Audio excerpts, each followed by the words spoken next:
guys! Welcome back to our YouTube channel. Please don't forget to like, share, and subscribe para lagi kayong updated sa mga video na i-upload ko sa aming YouTube channel.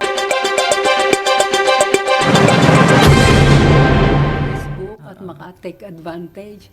Kung paano namang maka-request yung anak o caregiver para sa kanilang mga seniors na kamag-anak sa pag-apply. So maaari naman po silang mag-request kailangan lang po na authorize po sila. May authority. May dalang valid na IDs at saka yung ating pong mga senior citizen yung copy ng kanilang identification also at letter of authorization or SPA kung sila po ay pupunta sa aming mga outlet at hinihingi po ito.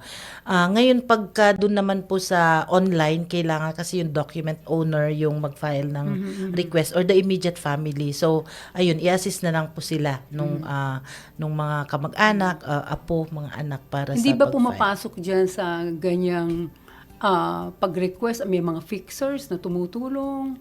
Wala namang ganun mga insidente? Doon po sa online kasi meron po tayong process ng liveness na authentication. So sa ngayon naka-integrate na po yung national ID na validation po.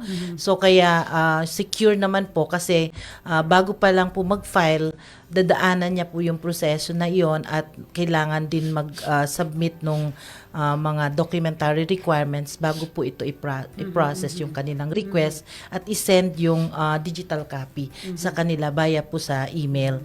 And ganun din po dun sa bawat document na ini-issue po namin, meron po yan code na pag in-access mo yung digital copy, kailangan alam mo yon para ma-access. So very secure po itong ating pong e-cert na digital copy. Thanks for watching! Please don't forget to like, share, and subscribe!